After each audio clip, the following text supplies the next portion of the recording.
मुख्य जिला शिक्षा अधिकारी भीलवाड़ा की अध्यक्षता में कोटली ब्लॉक में जो कंप्यूटर ऑपरेटर के द्वारा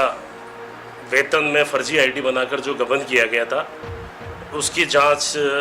मेरे साथ दो एडीओ, दो जो डबल एओ थे उनके द्वारा तथा एक प्रिंसिपल और एक जो कंप्यूटर जानने वाला एक बाबू था उसके माध्यम से की गई। इस प्रकरण की बहुत गहनता से जांच की गई और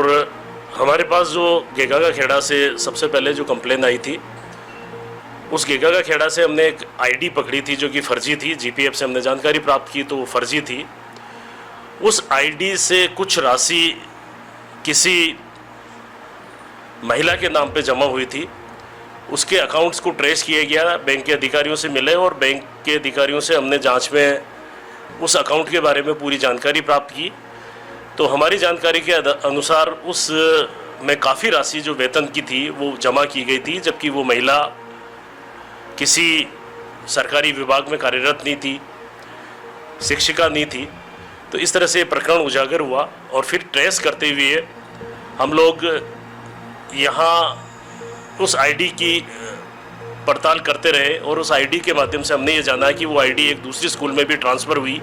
उसके माध्यम से हमने उस स्कूल को भी ट्रेस किया और वहाँ से भी 11-12 महीनों की तनख्वाह उस महिला के खाते में जमा हुई।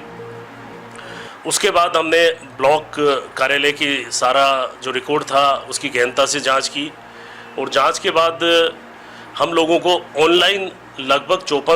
55 लाख रुपए के घपले का पता लगा। जब हमारी जानकारी में ये चीज़ आई कि वो व्यक्ति उस कार्यालय में 2007 से कार्यरत है, तो हमने ऑफलाइन बिलों की भी तलाश की और ऑफलाइन बिलों का जो हार्ड कॉपी हमारे पास उस कार्यालय के लिए द्वारा उपलब्ध कराई गई थी, उसका मिलान जब बैंक के स्टेटमेंट से किया गया था, बैंक को जो चेक काटे गए थे, तो जो बैंक को चेक काटे गए थे और जो कार्यालय के द्वारा हार्ड कॉपी दी गई थी उसमें लगभग प्रति माह 2,32,000 रुपये का एक ऐसा अमाउंट, सस्पेक्टेड अमाउंट पाया गया, जिसकी सीबीओ के द्वारा तत्कालीन जो ब्लॉक एजुकेशन ऑफिसर था उसके द्वारा उसके लिखित में कोई सूचना नहीं दी गई थी बैंक को, लेकिन बैंक ने वो किसी थर्ड पार्टी के खाते में वो राशि जमा कर ली। तो बैंक से भी हमने जानकारी प्राप्त की, लेकिन बैंक ने हमारे को वो जानकारी उपलब्ध नहीं कराई और हमारे अंदाजे के मुताबिक लगभग वो 1,15,00,000 रुपए की राशि बनती है जो बैंक के माध्यम से किसी फर्जी खाते में जमा कराई गई थी। इस तरह से कुल मिलाकर ये जो मामला है वो 2,15,00,000 रुपए का लगभग का है, जिसका जांच टीम के द्वारा खुलासा किया गया और उसकी विस्तृत रिपोर्ट हमने मुख्य ब्लॉक शिक्षा अधिकारी जी को प्रेषित की है। डायरेक्टर महोदय के द्वारा भी इस घपले का पता करने के लिए, इस गबन का उजागर करने के लिए एक जॉइंट डायरेक्टर साहब के अध्यक्षता में एक टीम गठित की है, वो जो 6 तारीख को आएगी और उस टीम के माध्यम से हमने जो जांच की वो हम उन लोगों के साथ शेयर करेंगे और समस्त सीबीओ को हमने इस बारे में निर्देशित भी किया है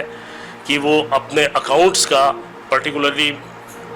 एमडीएम के खाते हैं, छात्रवृत्ति के खाते हैं तथा जो पीडी अकाउंट के खाते हैं उनकी गहनता से जांच करें और उस जांच में हार्ड कॉपी और ऑनलाइन जो उनके द्वारा सबमिट किया गया है उसकी गहनता से जांच करें और उसके बाद में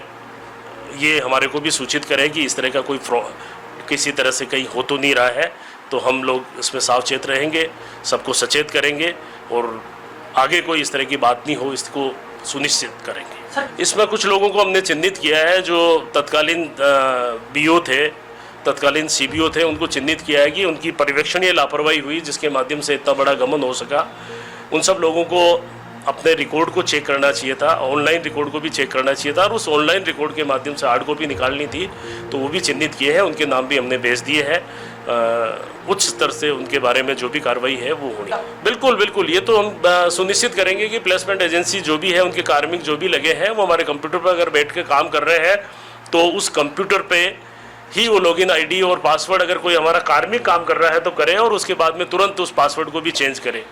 क्योंकि आईटी से संबंधित बहुत सारे फ्रॉड हो सकते हैं। तो ये बहुत आवश्यक है कि इस तरह का कोई भी काम नहीं करें और उस पर सेव नहीं करें।